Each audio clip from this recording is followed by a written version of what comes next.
My name is Myles McMillon, born and raised here in Kansas City, Missouri.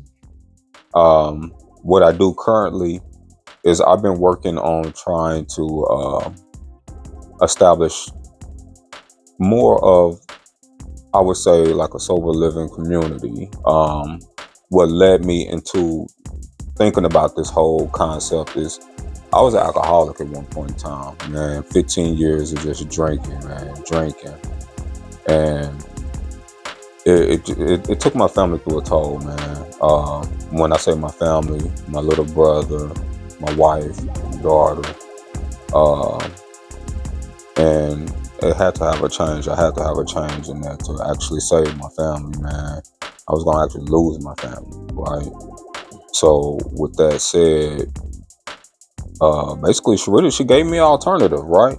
And Hey, this your man, wife? yeah, my wife Sharita, she gave me an alternative. She was like, "Look, if you're gonna keep this up, me and Myla out of here." And it was at that point that day, I was like, all right, I'm a quit, right? And 3 years went by, still nothing changed, thinking that I could quit, not realizing that I was actually a full-blown alcoholic, man. Um, so there was a situation. I'll give a quick story, and I'm sorry if I'm going too far, but I was sitting at the house, man, completely liberated, man, just out of it, laying on the couch. Mila was 1 years old during that time, and no, I think Mila was about 3. I think that was a third. She was about 3 during that time, and I was laying on the couch and I was walking. I'm watching her run around, and 2 days prior to that, I had a neighbor like 3 houses down, some young bucks, and he normally start his car up in the morning time. Some young bucks stole his car, and he ended up tracking them and chasing them down around the corner. And they ended up killing him for trying to get his car back. So, and as I was sitting on the couch and I was looking at Mila running around, and I'm incoherent, man. I can't do nothing. All I can do is just pay attention to what she was doing. But it ran through my mind, man, if somebody came up in this house, I couldn't even protect my daughter, man. So that was one big hard hit for me. So what I did is I ended up going down to rehab in Florida. I stayed down there for 120 days. And with that mind state, I wanted to quit. Most definitely, I'm done. This drinking thing is done. But as I was in here, I'm looking at how this is running. And as I'm here, I'm also mentoring other individuals that are addicted. Man, we had individuals down there, young, 18, 19 years old, strung out on crack, man, crack. So as I'm helping these individuals figure out how they would be able to deal with being in this confined compound. It was basically a compound. Basically, we in here, no access to the outside world. How can I make it through this? How can I complete this? The whole objective is not only completing it, but what are you going to do? You got to have some individuals say you have a spiritual awakening, and I guess I had my spiritual awakening within the first 3 weeks because it was at this point, hey, I need to figure out what I'm going to do when I get back home, how I can help other individuals. So I'm paying attention to how they're running this facility. And I was like, okay, this is a possibility for me to actually go home and take something back, and also not only uh, help myself, I can help save some lives here because I'm constantly hearing it from a lot of the instructors, the facilitators. Myles, you're gonna save a lot of lives. You're gonna save a lot of lives. Didn't understand what they was talking about, but they was paying attention to what I was doing there as I was talking to these individuals, helping them get through their situations. So what brought me, I made it home. First month, I accomplished more within the first month sober than I did in 15 years, man. It didn't make no sense. I was actually on it. It was like, oh, my brain is actually working now. It was 15 years of fog, man. I was just, I don't know. I was just existing. So, Let me ask you this. yeah. It sounds like you found a way, not only a pathway to helping yourself, but also you found a purpose to help others. Yes. Okay. Yes. Um, what do you think through that process? What do you think that led you to where alcohol was your vice to escape?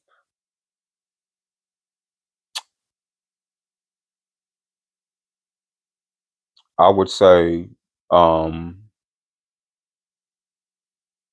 what really helped me understand what it was.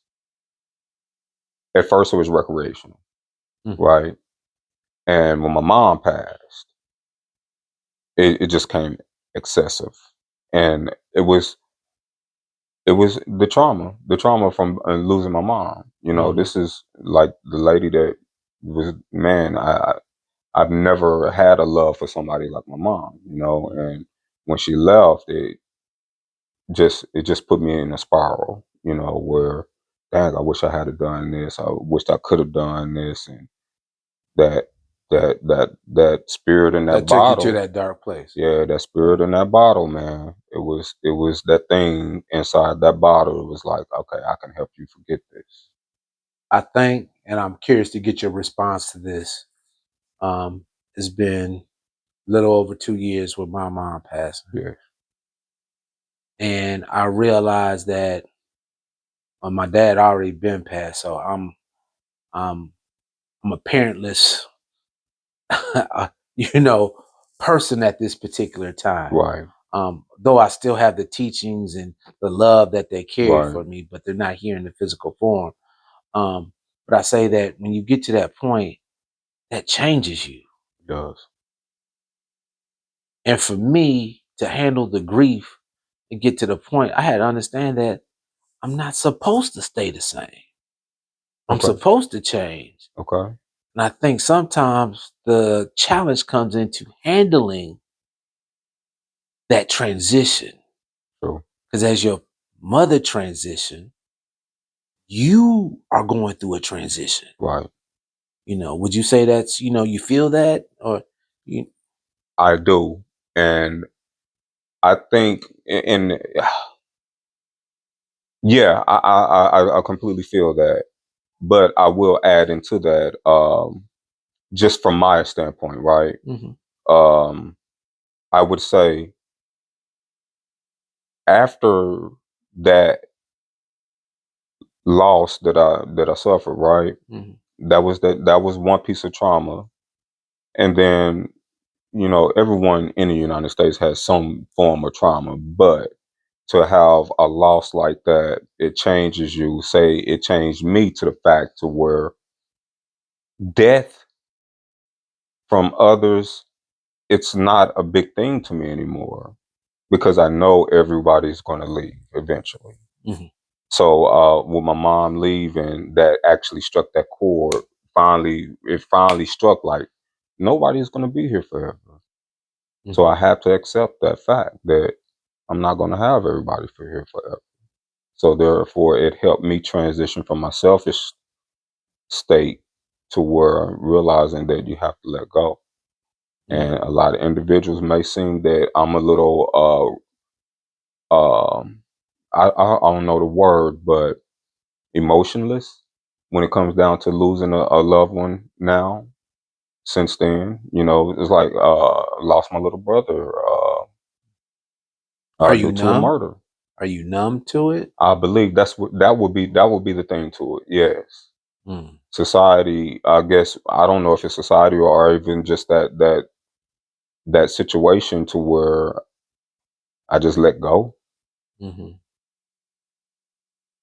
I leave it that. I guess Right. And maybe that's something you still working through? You feel? it could be, Yeah. or it's just one of those situations where I say I'm like a Vulcan now. I could turn my emotions on and off, Mm, mm. Yeah, and I but switched them that's off. right. But that's more of having the control over your emotions. Yeah, True, yeah, yeah. true. So one of the things I definitely want to explore with you is you shared with me, but you've also shared to the world through your channel Okay. about addiction. Yes. and you take this remarkable blend with addiction and science fiction, and um, you talk about when you go through this process, you come out on the other side like a superhero. Transforms you, baby. So can you speak to that ideology, that philosophy of taking science fiction and taking a real thing like an addiction, and how you are empowering everyone by saying when you go through this, you are a superpower, you're a superhuman. Can you explain that? Yes. So okay, when you're battling an addiction, I don't care what type of addiction it is. It can be pills, it can be a narcotic, it can be alcohol. You put yourself in a place. It's you you're really putting yourself through hell. Not only are you putting yourself through hell, you're putting your family through hell, right? And as you're walking through that hell, it's something about that hell where it forges you. It what they say, iron sharpens iron, Hmm. but you got to have heat on that iron to make it a weapon, to make it strong, to you and that heat, man, and that hell that you walk through, once you make it through that hell and you come out on the other side, you transform into something totally different. You realize that you have more power within yourself than you actually thought you ever had. You You have to have a different strength within yourself to make it through an addiction and stay sober, man.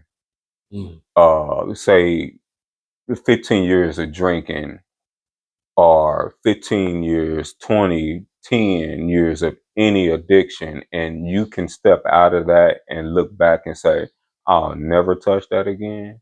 You know how strong that individual has to be to actually go through traumatic, because every day that you're out here, there's a chance, or you may go through something else traumatic that make you spark to mhm, go back to break that addiction.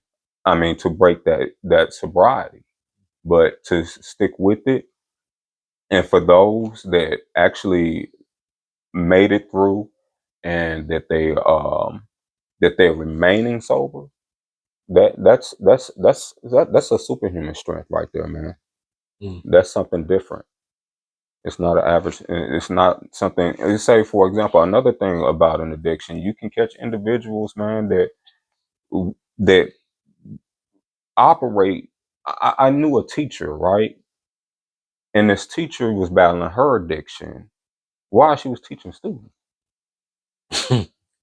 right? She's going in here dealing with 11-year-old kids as an alcoholic, and she's getting the job done. Just imagine what she's going to be like now that she's sober. ties. Okay.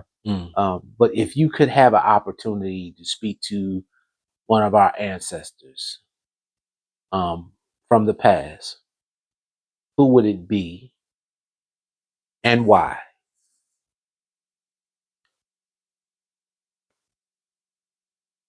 Uh, that